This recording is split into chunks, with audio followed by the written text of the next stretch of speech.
Welcome friends, class 12th में economics के session में आपका स्वागत है।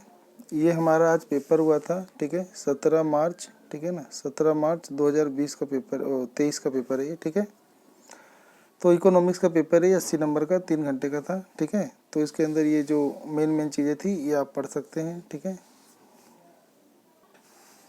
फिर ये जो निर्देश हैं ये मतलब हिंदी में पढ़ लेना था बच्चों को, ठीक है। इसके अनुसार ही पेपर देना था। पहला प्रश्न आया था समष्टि अर्थशास्त्र से कि अंतर्राष्ट्रीय बाजार में भारतीय मुद्रा के मूल्यह्रास को ध्यान में रखते हुए भारतीय रिजर्व बैंक ने खुले बाजार में भारतीय रुपये को क्रय करने का निर्णय लिया है। तो यह डैश विनिमय दर प्रणाली को इंगित करता है। तो क्योंकि यहाँ पे आरबीआई छेड़छाड़ कर रहा है तो ये प्रबंधित तरणशीलता हो जाएगा, ठीक है। तो ये ऑप्शन आपका सही हो जाएगा। अगला है, मुद्रा एक ऐसी संपत्ति है जिसे भविष्य के लिए संग्रहित किया जा सकता है।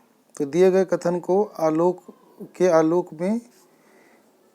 अवलोकन में मुद्रा के कार्य की पहचान करना है। तो इसके अंदर हो जाता है मूल्य का संचय, मतलब मुद्रा को हम संचय कर सकते हैं, ये वाला होगा, ठीक है। कॉलम 1 और 2 में दिए गए कथनों में से सही युग्म का चयन करना था, ठीक है। तो मैं जल्दी कर रहा हूँ तो इस वजह से मैं सीधा आंसर बताता हूँ। तो इसमें बी ऑप्शन करेक्ट हो जाता है कि टैक्सी के तौर पर प्रयुक्त कार्य एक उपभोक्ता वस्तु है, ठीक है। बाकी ऑप्शन जो है यहाँ पे गलत है, ठीक है। इसमें अथवा में भी आया था कि इसमें से भी यहाँ पे भरना था। तो इसमें अगर आप दिमाग लगाओगे तो इसका उत्तर आपको सही मिलेगा, बी ऑप्शन, ठीक है। यहाँ 4000 आ जाएगा, 4000 में से 2000 गया 2000, फिर यहाँ 10,000 दूसरा ऑप्शन यहाँ है, तो यहाँ पे 10,400 आएगा क्योंकि यहाँ 4000 करने पे इनका टोटल हो जाएगा 10,400। 10,400 में से ये 6,000 गया तो 4,400 चौथा ऑप्शन हो जाएगा, और फिर ये 4400 में से 4,000 गया तो 400 हो जाएगा। तो यानी ये ऑप्शन आपका बी करेक्ट है। अगला है कि निम्नलिखित कथनों का ध्यान से अध्ययन करें। कथन 1, कथन 2, किसी द्विक्षेत्रीय अर्थव्यवस्था में उपभोग व्यय तथा निवेश व्यय समग्र मांग के दो घटक है, ये तो सही है। समग्र मांग सदैव मूल बिंदु से धनात्मक ढाल वाला होता है, तो ये गलत है। तो पहला सही है, दूसरा गलत है, तो पहला ऑप्शन आपका करेक्ट हो जाएगा, ठीक है। भुगतान संतुलन में घाटे से तात्पर्य डैश पर अधिकता से है, तो इसमें हो जाएगा स्वायत्त भुगतानों की स्वायत्त प्राप्तियों के कारण है, ठीक है। इसके बाद हमारा छठा प्रश्न है कि मान लीजिए एक ब्रिटिश पाउंड का मूल्य बाजार ताकतों के कारण 70 से बढ़कर 80 हो जाता है। इसके अनुसार भारतीय मुद्रा के मूल्य में क्या हुआ है, तो मूल्यह्रास हो जाएगा, ठीक है। मान लीजिए वाई राष्ट्र की तुलना, तो एक पर्सन ये भी आया था, मान लीजिए इसका उत्तर मुझे अभी मिला नहीं, तो ठीक है, तो ये भी आप पढ़ लेना। अगला है, यदि किसी अर्थव्यवस्था में निवेश गुणक 4 है और स्वायत्त उपभोग 30 है तो प्रासंगिक उपभोग फलन क्या होगा, तो इसमें आपका ए ऑप्शन करेक्ट हो जाएगा, ठीक है। ये कैसे हुआ तो सोल्व करने में टाइम लग जाएगा, इसलिए इसको रहने देते हैं। ए ऑप्शन आपका करेक्ट है, ठीक है। इस वाले में 0 आएगा आंसर, ठीक है। यदि राष्ट्रीय आय में वृद्धि बचत में वृद्धि के बराबर है तो सीमांत उपभोग प्रवृत्ति का मूल्य क्या होगा, तो 0 होगा, ठीक है। इसको सोल्व करोगे तो 0 आएगा। अगला लिखा है कि एक अर्थव्यवस्था में सीमांत बचत प्रवृत्ति का मूल्य 0.25 है, यानी 0.25 है। तो यदि निवेश में वृद्धि 200 करोड़ है तो आय में वृद्धि कितनी होगी, तो 800 आंसर है इसका, ठीक है। निम्नलिखित कथनों का ध्यान से अध्ययन करें। भारत में मुद्रा आपूर्ति में वाणिज्यिक बैंकों के पास मांग जमाए सम्मिलित नहीं होते हैं। फिर मुद्रा आपूर्ति से तात्पर्य एक विशेष अवधि के दौरान वाणिज्यिक बैंकों के पास उपलब्ध संपत्ति से है। तो यहाँ पे ये दोनों ही असत्य हैं, ठीक है। तो डी ऑप्शन करेक्ट हो जाएगा। निम्नलिखित कथन को पढ़ें। अभिकथन ए और कारण आर, नीचे दिए गए विकल्पों में से एक सही विकल्प चुनें। अभिकथन ये था कि पूर्ण रोजगार से तात्पर्य अनैच्छिक बेरोजगारी के अभाव से है, तो ये गलत है। और लिखा है पूर्ण रोजगार की स्थिति में प्रचलित मजदूर पर सभी सक्षम और इच्छुक व्यक्तियों को रोजगार प्राप्त होता है, तो ये कहीं ना कहीं सत्य है, ठीक है। तो इसीलिए हमारा डी ऑप्शन हो जाएगा। अगला है कि मानव कारणों द्वारा उल्लेख करें कि निम्नलिखित का मान्य कारणों द्वारा उल्लेख करें कि निम्नलिखित कथन सत्य है या सत्य। तो ये तो मतलब लॉन्ग क्वेश्चन है, तो इसका डिस्कशन तो अब नहीं कर पाएंगे, ठीक है। तो तब भी ये आप मतलब पढ़ोगे तो इजी क्वेश्चन था, तो ये आप खुद वीडियो को पॉज करके पढ़ सकते हैं, नहीं तो वीडियो काफ़ी लंबी खींच दूंगा मैं, ठीक है।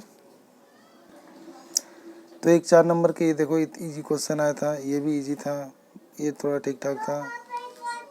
ये वाला चित्र देख के भी आजकल आने लगे हैं, तो ये वाला है, ठीक है। तो एक ये पर्सन है, एक ये पर्सन है, ठीक है।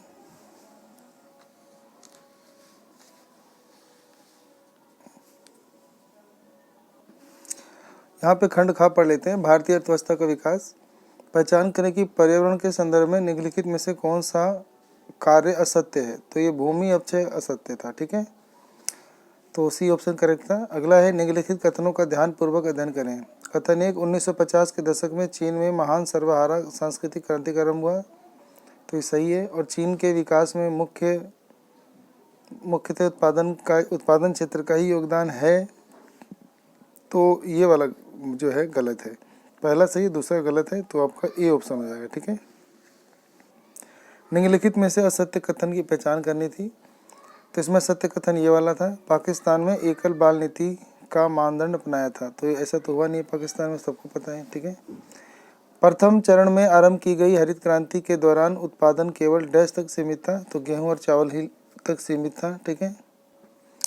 डैश को भारतीय योजना के निर्माता के रूप में जाना जाता है। तो पी सी महालन बोस हो जाएगा आंसर, ठीक है।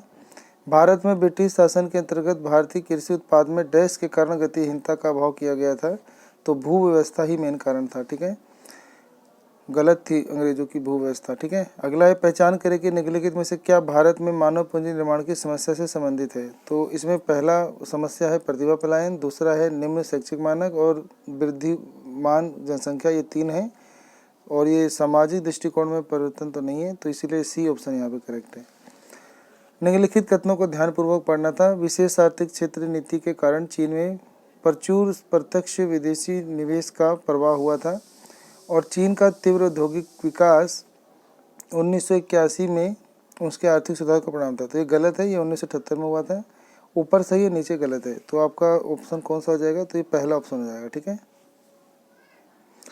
24वां क्वेश्चन था अभिकथन कारण वाला। 1980 के दशक में पाकिस्तान की आर्थिक विकास दर भारत से अच्छी थी और पाकिस्तान में निजी और सार्वजनिक क्षेत्रों की बराबरी भागीदारी वाली मिश्रित आर्थिक संरचना के मार्ग का अनुसरण किया था। तो इसमें आपका करेक्ट हो जाएगा बी ऑप्शन, ठीक है। यानी ए और आर दोनों सही हैं, लेकिन आर ए की सही व्याख्या नहीं कर रहा है, ठीक है। अगला है कि डैश वह संस्था है जो ग्रामीण ऋण आवश्यकताओं से संबंधित नीति नियोजन व मूल्यांकन करता है। तो वो है आपका नाबार्ड, ठीक है। तो यहाँ पे नाबार्ड लगाना चाहिए था। अगला है कि चीन की प्रथम पंचवर्षीय योजना 1956 में शुरू हुई थी। तो गलत है, 53 में हुई थी। और सोवियत संघ का अनुसरण करते हुए भारत और चीन दोनों ने समाजवादी अर्थव्यवस्था मॉडल को चुना था। ये भी सही है। तो ऊपर वाला गलत है, नीचे वाला सही है। तो आपका बी ऑप्शन हो जाएगा, ठीक है।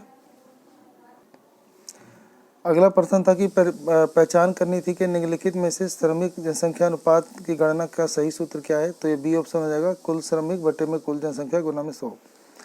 ये वर्तमान पर्यावरण चुनौती के संदर्भ में दिए गए चित्र में धरती की परिस्थिति की व्याख्या करनी थी। यहाँ परिस्थिति के बारे में बताना है, धरती के ऊपर कितना ये थर्मामीटर दिख रहा है। तो ग्लोबल वार्मिंग के बारे में लिखना था इसमें, ठीक है। फिर बाकी के भी ऐसे ही क्वेश्चन थे, ठीक है। तो इसको आप वीडियो पॉज करके ये जो सारे पर्सन है ये देख सकते हैं, ठीक है। इनका डिस्कशन अभी नहीं कर पाऊँगा क्योंकि अभी मेरे को शॉर्ट वीडियो ही डालनी थी, ठीक है। तो ये जो है आप वीडियो पॉज करके आप इसके उत्तर जो है खुद हल करने की कोशिश करें, ठीक है।